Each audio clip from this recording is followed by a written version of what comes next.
एक लड़के की कहानी है जो अपनी जिंदगी में एक कामयाब इंसान बनना चाहता था।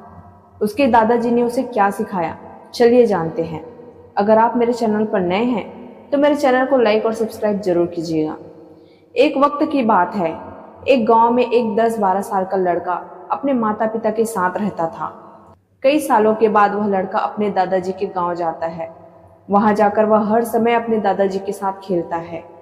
खेलते खेलते एक दिन उसने अपने दादाजी से कहा कि दादाजी, जब मैं बड़ा हो जाऊंगा तो बहुत बड़ा सक्सेसफुल इंसान बनकर दिखाऊंगा।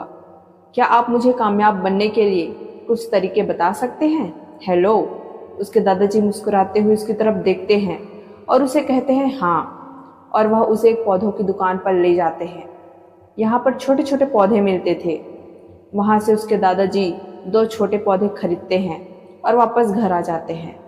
घर आने के बाद वह उनमें से एक पौधे को बड़े गमले में लगा देते हैं और उस गमले को घर के अंदर रख देते हैं और दूसरे पौधे को वह घर के बाहर लगा देते हैं। फिर वह अपने पोते से पूछते हैं, तुम्हें क्या लगता है कौन सा पौधा फ्यूचर में अच्छा बड़ा हो पाएगा? बच्चों ने थोड़ा सा सोचा और अपने दादाजी से कहा कि हमने घर के अंदर जो पौधा लगाया है वो अच्छे से बड़ा हो पाएगा, क्योंकि वे घर के अंदर है, हर प्रॉब्लम से बचा रहेगा। और जो पौधा हमने बाहर लगाया है उसे बहुत सी चीज़ों का खतरा है, जैसे सूरज की तेज रोशनी, आंधी तूफान, तेज बारिश और जानवरों का खतरा भी उस पौधे को है। उसके दादाजी ने मुस्कुराया और उससे कहा कि फ्यूचर में देखते हैं इन पौधों के साथ क्या होता है। फिर 4 साल बाद वह लड़का फिर से अपने दादाजी के घर आता है। दादाजी को देखने के बाद वह फिर से उनसे पूछता है कि दादाजी, लास्ट टाइम मैंने आपसे पूछा था कि ज़िंदगी में सक्सेसफुल कैसे होते हैं, लेकिन आपने मुझे कुछ नहीं बताया, लेकिन अब आपको मुझे बताना ही पड़ेगा। उसके दादाजी ने मुस्कुराते हुए उससे कहा कि ज़रूर, लेकिन सबसे पहले हम उस टाइम के पौधे को देखते हैं जो हमने कुछ साल पहले लगाया था। यह कहकर दादाजी ने उसे उसी जगह पर ले गए जहाँ उन्होंने घर के अंदर पौधा रखा था। उन्होंने देखा कि वह पौधा एक बड़ा पौधा बन चुका था। फिर वह उस जगह पर गए जहां उन्होंने दूसरे पौधे को बाहर लगाया था। उन्होंने देखा कि वह छोटा सा पौधा अभी बहुत बड़ा और विशाल पेड़ बन चुका था और उसकी जो टहनियाँ थी वह बहुत ही मजबूत और लंबी थी और उसका साया पूरे मैदान पर पड़ रहा था। अब उस लड़के के दादाजी ने उसकी तरफ देखा और उससे कहा, अब बताओ कौन सा पौधा ज़्यादा बड़ा और मजबूत हो चुका है, कौन सा पौधा ज़्यादा सक्सेसफुल हुआ है? लड़के ने कहा, वह पौधा जो हमने घर के बाहर लगाया था। लेकिन दादाजी, यह कैसे पॉसिबल है कि इस पौधे ने कई डेंजर सिचुएशन सही होंगी, इस पर कई प्रॉब्लम आई होंगी, लेकिन फिर भी यह पौधा इतना बड़ा पेड़ कैसे बन गया?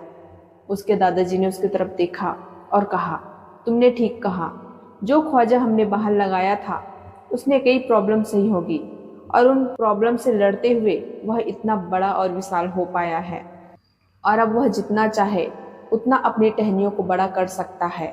और जो तूफान और तेज बारिश जैसी प्रॉब्लम्स है वह उसकी टहनियों को और भी मजबूत बनाती है, और इसी वजह से आज वह एक बड़ा विशाल पेड़ बन चुका है और अब यह सारी प्रॉब्लम्स उसके सामने छोटी है। फिर उसके दादाजी ने उसकी तरफ देखा और उससे कहा कि बेटा, एक चीज़ हमेशा याद रखना, जब तक तुम अपनी लाइफ में स्ट्रगल नहीं करोगे, जब तक तुम डिफ़िकल्टीज से नहीं गुजरोगे, तब तक तुम अपनी लाइफ में सक्सेस हासिल नहीं कर सकते। अगर तुम अपनी लाइफ में हमेशा कंफर्टेबल चॉइस ही रखोगे तो तुम अपनी लाइफ में उतनी तरक्की नहीं कर पाओगे जितना तुम कर सकते हो। और अगर तुम हर प्रॉब्लम के लिए तैयार रहोगे, हमेशा स्ट्रगल के लिए रेडी रहोगे, फिर किसी भी मंजिल को पाना तुम्हारे लिए नामुमकिन नहीं होगा और फिर बड़ी बड़ी प्रॉब्लम्स तुम्हें छोटी लगेगी। यह सुनने के बाद उस लड़के ने एक गहरी सांस ली और फिर उस विशाल बड़े पेड़ की तरफ देखने लगा। उसके दादाजी के शब्द उसके दिमाग में घूम रहे थे। दोस्तों, प्रॉब्लम, रुकावट और डिफ़िकल्टी, इन चीज़ों को हम अपनी ज़िंदगी के दुश्मन समझते हैं, लेकिन यही रुकावटें, यही डिफ़िकल्टी हमें स्ट्रॉन्ग बनाती हैं और हमारी ज़िंदगी में हमें ज़्यादा सक्सेसफुल बनाती है। किसी ने कहा है कि अगर तुम्हारी लाइफ में कोई प्रॉब्लम नहीं आ रही है तो समझ जाओ कि आप गलत ट्रैक पर हो। तो दोस्तों, आपको ये कहानी कैसी लगी? अगर आप इस कहानी से इंस्पायर हुए हो तो हमारे इस वीडियो को शेयर करो, लाइक और सब्सक्राइब करो।